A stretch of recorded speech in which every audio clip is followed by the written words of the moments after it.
আমি না এখনও স্পষ্ট মনে করতে পারি যেদিন আমি প্রথম নিউবর্ন নবজাতককে আমার ছেলেকে প্রথমবার কোলে করে বাড়ি ফিরেছিলাম। সবাই বলেছিল এটা জীবনের সবচেয়ে সুন্দর সময়।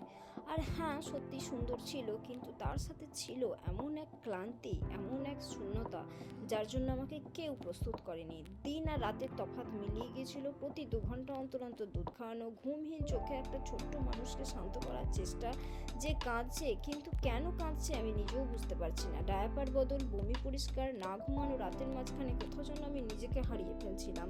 আমি আমার বাচ্চাকে অসম্ভব ভালোবাসতাম, তবু আমি নিজেকে খুব মিস করতাম ওই সময়গুলোয়। নতুন মা হওয়ার পর একটা কথা খুব কম বলা হয়, এই সময়টা একটা মা কতটা একাকী হতে পারে, বিশেষ করে যদি তুমি প্রথমবার মা হও, আর যদি পরিবার তোমার থেকে দূরে থাকে, অন্য শহর বা অন্য দেশে, তাহলে সেই একাকিত্ব কতটা গভীর হয়। একদিন বিকালে জানলার ধারে আমি দাঁড়িয়েছিলাম, বাচ্চা কোলে ঘুমাচ্ছে, হঠাৎ দেখলাম আমার চোখ দিয়ে জল পড়ছে। আমি দুঃখী ছিলাম না, আমি কেবল ভীষণ ক্লান্ত ছিলাম। শরীর মন সবকিছু যেন নিঃশেষ হয়ে যাচ্ছে। সেদিন আমি বুঝেছিলাম একটা খুব জরুরি কথা, নিজের যত্ন নেওয়া বিলাসিতা নয়, এটা তোমরাও মনে রেখো, এটা বেঁচে থাকার জন্য দরকার। শুরুর দিকে নিজের জন্য সময় চাইতে খুব অপরাধ বোধ হতো, ভাবতাম বাচ্চার এত দরকার, আমি নিজের কথা কি করে ভাবি। কিন্তু সত্যিটা হলো, খালি কাপ থেকে কেউ কাউকে কিচ্ছু দিতে পারে না।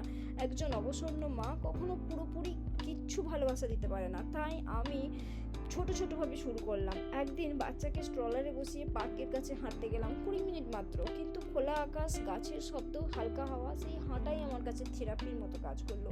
আর একদিন গেলাম লাইব্রেরিতে, বই পড়লাম না তেমন, চুপচাপ বসে থাকলাম। মনে হলো বাচ্চার খাওয়ার সময়সূচির বাইরেও একটা পৃথিবী আছে।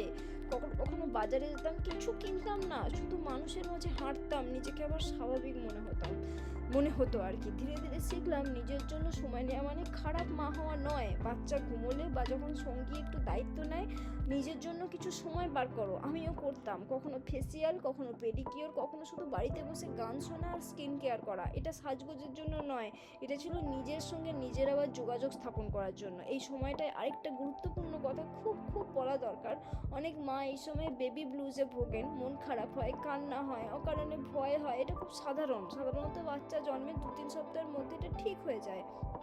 কিন্তু যদি ওই কষ্টটা দীর্ঘদিন থাকে, যদি সারাক্ষণ হতাশায় নিজেকে মূল্যহীন মনে হয়, বাচ্চার সাথে সংযোগ অনুভব না হয়, বা নিজের ক্ষতি করার ভাব আসে, তাহলে সেটা পোস্টপ্যাটার্ন ডিপ্রেশনের রূপ নয়, এটা দুর্বলতা। পোস্টপ্যাটার্ন ডিপ্রেশন হয়ে যায় সেটা, এটা দুর্বলতা নয়, এটা লজ্জার কিছু নয়, এটা চিকিৎসাযোগ্য। ডাক্তার আছে, কাউন্সিলর আছে, বা বিশ্বাসযোগ্য কারোর সঙ্গে কথা বলার আছে।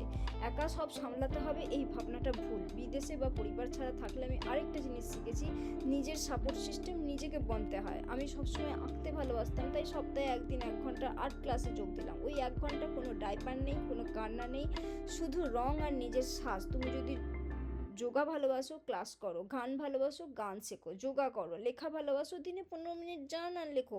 ঘন্টার পর ঘন্টা দরকার নাই, শুধু নিজের কাছে নিজের অনুমতি দরকার। কারণ সত্যিটা হলো, তুমি তোমার বাচ্চাকে প্রাণ ভরে ভালোবাসতে পারো, এবং তবুও তুমি কষ্ট পেতে পারো। তুমি কৃতজ্ঞ হতে পারো, তবু তুমি ক্লান্ত হতে পারো। তুমি শক্ত হতে পারো, তবু তোমার সাহায্যের দরকার হতে পারে।